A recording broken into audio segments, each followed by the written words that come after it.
বাঙালির নবজাগরণের কবি নজরুল বাংলা সাহিত্য, সঙ্গীত তথা সংস্কৃতির অন্যতম প্রধান পুরুষ তিনি। ব্রিটিশ বিরোধী আন্দোলনে তার লেখনী ধূমকেতুর মতো আঘাত হেনে জাগিয়ে দিয়েছিল ভারতবাসীকে। তিনি পরিণত হন বিদ্রোহী কবিতে। তার রচনায় ধ্বনিত হয়েছে শোষিত বঞ্চিত মানুষের মুক্তির বার্তা। বাঙালির নবজাগরণের কবি নজরুলের জন্ম জয়ন্তী 25শে মে। নজরুল জয়ন্তী উপলক্ষে রাজধানীর নজরুল কলাক্ষেত্রে অনুষ্ঠিত হয় প্রভাতী অনুষ্ঠানে কবি নজরুলের বর্বর মূর্তিতে মাল্যদান করেন। অনুষ্ঠানের শুভ সূচনা করেন তথ্য সংস্কৃতি দপ্তরের সচিব পি.কে. চক্রবর্তী সহ অন্যান্য অতিথিরা। এরপর নজরুল কলাক্ষেত্রে সাংস্কৃতিক অনুষ্ঠানের আয়োজন করা হয়। ব্যাপক উৎসাহ উদ্দীপনার মধ্য দিয়ে এদিন নজরুল জয়ন্তী উদযাপন করা হয়। উনি গান রচনা করে গেছেন এবং গানের সুরও দিয়ে গেছেন। সুরকার নাটক উনি করতেন এবং নাটকের অভিনেতা হিসেবে উনি কাজ করে গেছিলেন। উনি বিভিন্ন সংবাদপত্রে কাজ করার সময় বিভিন্ন রচনা উনি প্রকাশ করেছিলেন সময় সময়।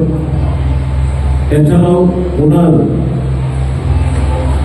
পত্রিকাও প্রকাশিত হয়েছিল এবং সেই পত্রিকার মাধ্যমে টাইম টু টাইম বিভিন্ন রচনাগুলি উনি প্রকাশিত করেছিলেন।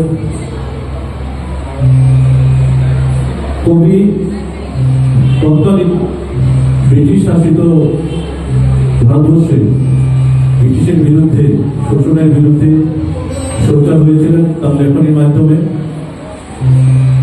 এছাড়াও জনগণকে উদ্বুদ্ধ করার জন্য ব্রিটিশ শাসনের বিরুদ্ধে ওনার যে রচনা সেটা তখন প্রতিফলিত হয়েছিল। এছাড়াও সাম্যবাদের কবিতা উনি লিখে গেছেন, সাম্যবাদের রচনা উনি করে গেছেন। উনি বিদ্রোহ ঘোষণা করেছিলেন ব্রিটিশ শাসনের বিরুদ্ধে। যেখানেই উনি অন্যায় দেখেছেন তার প্রতিবাদ উনি জানাতেন।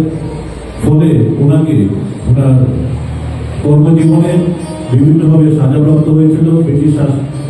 ব্রিটিশ কর্মকর্তাগণ কাবি নজরুল ইসলামকে জেল হাজতে করেছিলেন। ওনার যে কবিতা প্রকাশিত হয়েছিল, বেশ কয়েকটি কবিতাও সেই সময় বাজেয়াপ্ত করা হয়েছিল। ওনার বেশ কয়েকটি রচনাবলীও বাজেয়াপ্ত করা হয়েছিল।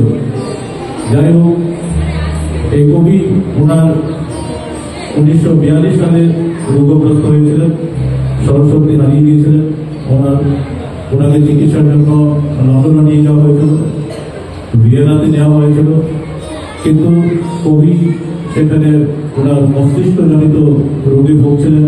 না স্মরণশক্তি ছিল, না ওনার বাক শক্তি ছিল।